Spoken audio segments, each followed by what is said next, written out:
В ніч на понеділок на сьогоднішній день на Росії сталася пожежа на трансформаторній підстанції Новочеркаської державної районної електростанції.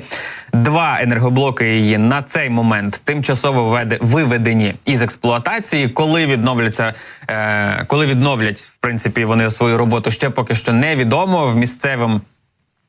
В уряді, точніше, на місцях теж ситуації конкретної не знають і не прогнозують, тому що важко оцінити наслідки пошкодження. Губернатор Ростовської області повідомив, що велика електростанція на півдні Росії імовірно атакована дронами. Але місцеві мешканці повідомляли про те, що чули звуки безпілотників, польотів загалом дронів над їхньою областю, і цих безпілотників було за попередніми оцінками, остаточної якоїсь інформації ще немає, але за попередніми оцінками їх було не менше 10. Потім було чути вибухи в районі якраз таки Новочеркаської ДРЕС. Я нагадаю, що саме вона, Державна районна електростанція, це найбільша теплоелектростанція і друга за потужністю після Ростовської АЕС електростанція в Ростовській саме області. Тобто атакований один із найбільших енергооб'єктів на території Російської нацистської Федерації.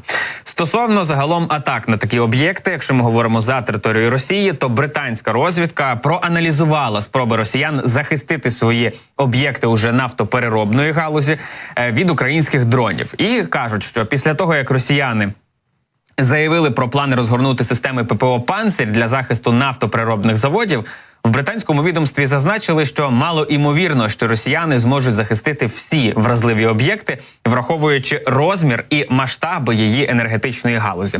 Нещодавні удари по НПЗ, ймовірно, вивели з ладу щонайменше 10% російських нафтопереробних потужностей. З такою заявою і такі цифри констатує на цей момент британська розвідка. Аналітики при цьому вказують, що залежно від масштабу пошкоджень, капітальний ремонт на НПЗ російських може зайняти певний час і витрати, а санкції обіцяють збільшити час на його вартість через пошук нового обладнання. Тобто ще і ремонт буде зробити не так уже й просто, як собі думають росіяни. В розвідці Британії, до речі, звернули увагу на те, що деякі із найбільш віддалених атакованих об'єктів на території Російської Федерації, вони за 900 кілометрів від України, а це демонструє досяжність українських дронів, які б'ють по російських ключових таких об'єктах, а саме по нафтопереробних заводах, або НПЗ, як ми звикли читати це в новинах. І кажуть, що ці удари завдають фінансових збитків Росії, впливаючи на внутрішній паливний ринок. І у зв'язку ж із цим росіяни заборонили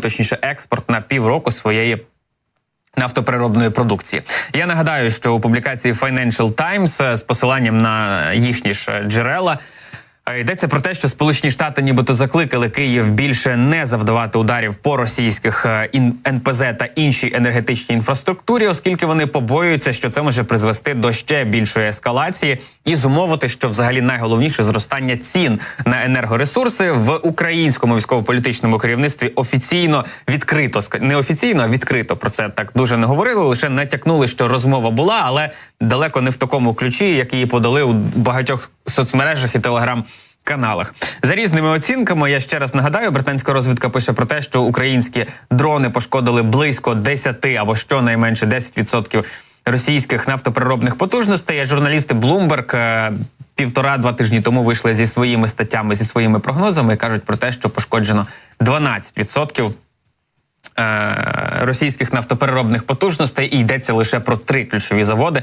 Тобто ці 3 ключові заводи – це от пошкодження, власне, тих 12% російських нафтопереробних потужностей, а це уже впливає безпосередньо на здатність росіян вести якісь конкретні дії, забезпечувати своє військо зрештою паливом, бо йдеться ж не лише про забезпечення, наприклад, танка, йдеться про БМП, про БТРи, про цивільну техніку, яку теж потрібно чимось заправляти для того, щоб вона працювала. Тому ситуація для росіян насправді не найкраща. Будемо дуже сподіватися на те, що так воно зрештою і буде. Бачимо удари вже не лише по нафтопереробних заводах, станціях і так далі, а й по їхніх ДРЕС, тому що це також впливає на здатність російського військово-промислового комплексу, і як росіяни намагаються знищити українську енергетичну інфраструктуру для того, щоб повпливати на оборонні потужності України, так само і Україна має бити по ключових об'єктах Росії для того, щоб повпливати на їхній оборонно-промисловий комплекс, який росіяни використовують для нападу на суверенну країну. І я нагадаю, йдеться не лише про нашу державу, а й про спроби росіян і погрози росіян напасти на країни Європи. На сам кінець цієї інформаційної години є прохання до вас, яке стосується донату для наших збройних сил. Зараз 24-й канал збирає 340 тисяч гривень. Ці гроші підуть на купівлю буса Ford Transit. Він буде для 24-ї бригади імені короля Данила. Ці королівські піхотинці насправді цілодобово стоять на захисті наших кордонах. Конкретно в цей момент вони на околицях Горлівки, це Донеччина. Напрямок складний, там достатньо ворог дуже близько до наших захисників і захисниця. Тому нашим хлопцям з 24-ки потрібен надійний автомобіль, бажано великий, саме тому це бус, для того, щоб у великій кількості можна було доставляти людей на позиції, доставляти боєприпаси, довозити провізію, займатися евакуацією поранених, бо в бусі це зробити насправді зручніше і якби більше місця для операційної діяльності, скажімо так.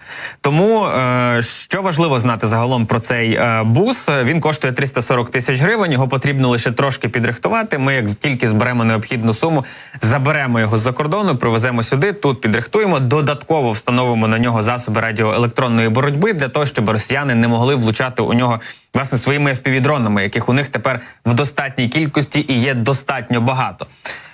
І, зрештою, як тільки ми це все зробимо, оперативно передамо нашим захисникам і захисницям на їхні позиції. З хороших новин, на цей момент зібрано 78% від необхідної суми, і ми вам дуже дякуємо, що долучаєтеся до наших зборів. Пам'ятайте, що маленьких донатів не існує. Я нагадаю, що долучитися до цього конкретно збору можна, відсканувавши QR-код, який ви бачите у себе на екранах, або зайшовши на сайт fund.24tv.ua і задонатити там, заодно подивитися, скільки зборів ми вже закрили саме із вашою допомогою.